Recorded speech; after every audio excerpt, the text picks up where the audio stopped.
Okay, I'm standing here with Master Sergeant Michael Osborne. What kind of plane are we standing in front of here? Yeah, so this is the E9 widget. It does range patrol in the Gulf of Mexico. We're out of Panama City, Florida at Tyndall Air Force Base.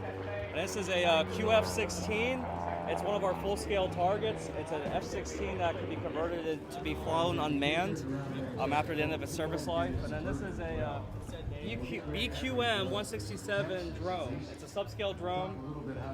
What we're trying to do here is we are team target. We want to make sure our fighter pilots can fire real missiles at real targets. So if you ever go down range and you never fired your rifle, probably not a good idea. We don't like our fighter pilots to go down range without firing real missiles first. So we give them targets to shoot at.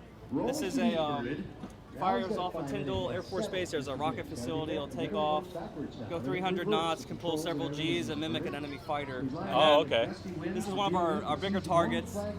Yeah, so an F-16 pilot will fly for the last like 300 so flight hours, but once it's too old and unsafe for human flight, we will retrofit it into a drone, and then the F-16 pilot will control it from the ground.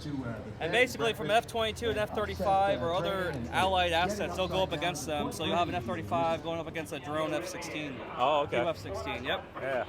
All right, so this is a drone then. I thought it was a cruise missile, huh? No, that's a drone. That is a drone. Okay.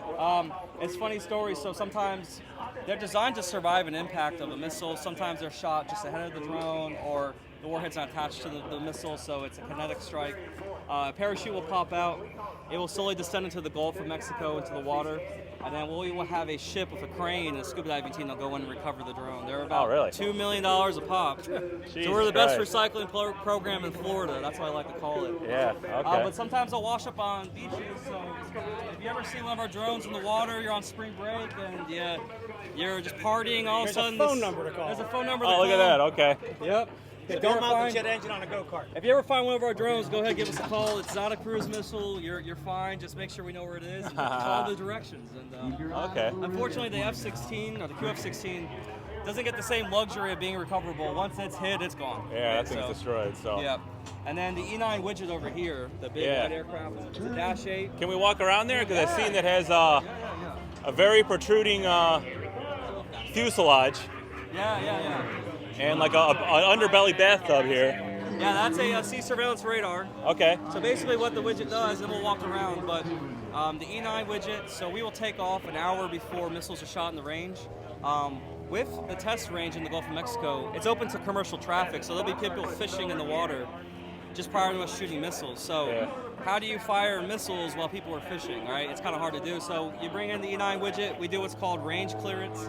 We'll track, using this radar, every boat in the range, and we'll find a chunk of airspace where nobody's fishing at the moment underneath. Okay. That's where we'll do our missile shots. Gotcha. So we keep everybody essentially deconflicted. So you're not going to be fishing, having a Bud Light, catch a red snapper, and all of a sudden a drone lands on the deck of your boat. We keep that. So the less you know about me and the mission, that means the better we're doing. Yeah, funny. I just saw on the internet, I don't know if it's real or not, but a Harrier pilot got lost.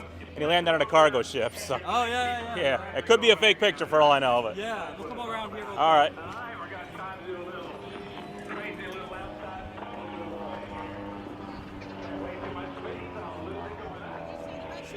When you see him turn the aircraft. So this long canoe is our telemetry radar. Okay. So as each missile is being fired, we'll line this radar up with the missile, and we'll collect all the data from the missile for research and development. Basically evaluating the missiles and making sure they're doing what they're supposed to be doing.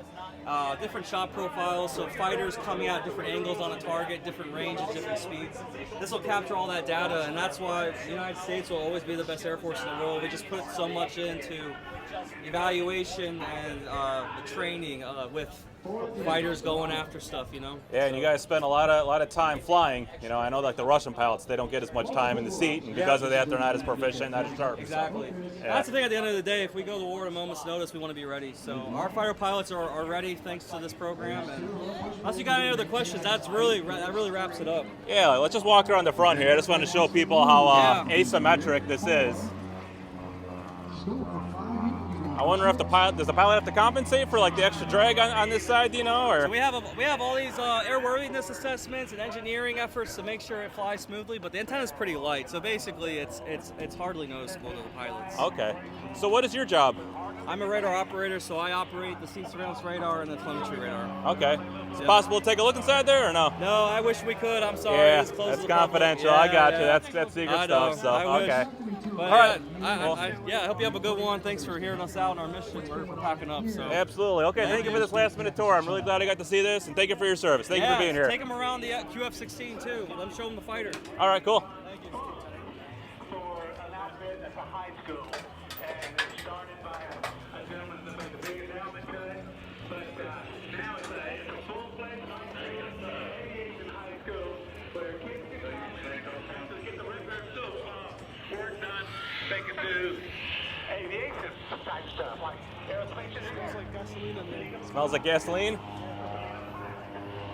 The smell of afterburner.